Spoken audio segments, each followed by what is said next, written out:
तब्बल 3 दिवसांनंतरही गृहराज्यमंत्री रणजित पाटलांच्या वडिलांवरती गुन्हा दाखल झालेला नाही। मूर्तिजापूर पोलिसांनी विठ्ठल पाटलांसोबत त्या दिवशी असणाऱ्या शिक्षण खात्यातील अधिकाऱ्यांना चौकशीसाठी बोलावलंय। मात्र विठ्ठल पाटील यांच्यावर अजूनही काहीच कारवाई झालेली नाही। तुम्ही फोन हिसकावू नका। तुम्ही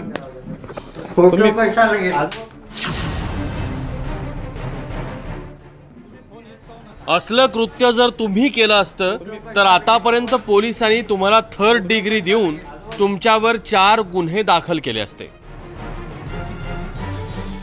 पण कानून के लंबे हात गृहराज्यमंत्र्यांच्या वडिलांना बघून थोडे आकसल्याचं दिसतंय। कारण घुंगशीच्या भाऊसाहेब देशमुख महाविद्यालयातल्या शिपायाला मारहाण करणाऱ्या विठ्ठल पाटलांवर अद्यापही कारवाई झालेली नाही। हे मुख्यमंत्र्यांचं गतिमान पोलीस प्रशासन। गीतेमध्ये श्लोक आहे, यद यद आचरति श्रेष्ठा तत्तदेव इतरे जना सहा यत् प्रमाणम कुरुते लोकाः तद अनुवर्तते। याचा अर्थ की जो समाजामधला श्रेष्ठ व्यक्ती असतो त्याचं अनुकरण समाजातले इतर व्यक्ती करत असतात आणि त्याचा गुणदोषांचा प्रभाव त्या ठिकाणी समाजावर पडत असतो। जर त्या ठिकाणी गृहराज्यमंत्री आहेत आणि महाराष्ट्राच्या मुख्यमंत्र्यांचे लाडके आहेत तर त्यांनी केलेलं वर्तन आहे त्याची दीक्षा ही इतर समाजातल्या इतर व्यक्तींवरती जाणार आहे आणि म्हणूनच या दृष्टिकोनातून अधिक गरजेचं आहे की कारवाई ही निष्पक्षपणानं त्या ठिकाणी होईल। गेली 2-3 दिवस पोलीस तपास चालू आहे असं पुस्तकी उत्तर देत आहेत। मारहाणीचा व्हिडिओ व्हायरल झालाय। बरं, मारहाण चक्क शिक्षण खात्यातल्या अधिकाऱ्यांसमोरच झाली आहे। मग मूर्तिजापूर पोलीस गुन्हा दाखल करण्यासाठी कुठला शोध लावतायत किंवा संशोधन करतायत देव जाणो। कोणाची जर का पोलिसांमध्ये तक्रार आली आणि जर का गुन्हा दखलपात्र असेल तर पोलीस त्याची दखल घेतात, म्हणजे त्याचा FIR रजिस्टर करून घेतात। सर्वात पहिले तर जी काही मारझोड झालेली दिसते आहे तो दखलपात्र गुन्हा आहे।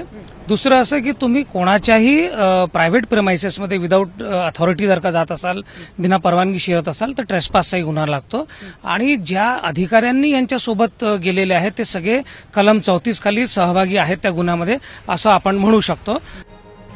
आपले मुख्यमंत्री स्वतः गृहमंत्री आहेत, कायद्याचे पदवीधर आहेत, त्यामुळे कारवाईत होणारी दिरंगाई कशी बेकायदेशीर आहे हे त्यांना कुणी शिकवायची गरज नाही। मग कारवाई दिरंगाई व्हायला नेमकं काय कारण आहे हे वेगळं सांगण्याची गरज नाहीये। कायदा हाती घ्यायचा अधिकार त्यांना कोणी दिला? कायदा गृहराज्यमंत्र्यांचे वडील आहेत म्हणून आपण काही करू शकतो। दादागिरीच्या भाषेत त्यांनी जे काही वक्तव्य केलं ते सगळं आमच्याकडे शूट केलेलं आहे। ते करत असताना अनेक वेळा त्यांनी हिसकाहसकी केली, मोबाईल खाली पडले, पण जेवढं काही सूट झालं, शासनाची मदत करत असताना सुद्धा शासनाच्या प्रतिनिधीच्या वडिलांनी माझ्या बाबतीत हा अन्याय करणे हे सर या भारतीय राज्यघटनेला शोभण्यासारखं नाही किंवा या सरकारमध्ये हे मी याचा धिक्कार करतो।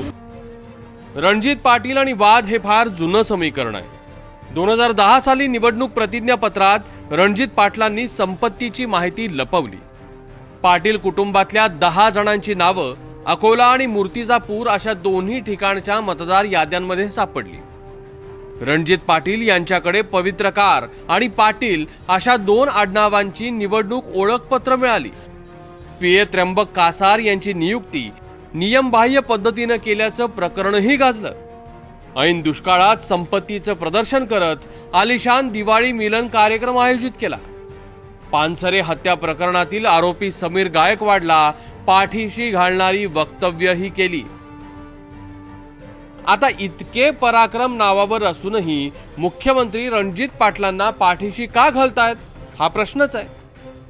फक्त रणजित पाटील प्रकरणामुळे कायदा सर्वांसाठी समान असतो हे वाक्य किती खोटं आहे हे स्वतः मुख्यमंत्र्यांनी पुन्हा एकदा सिद्ध करून दाखवलं।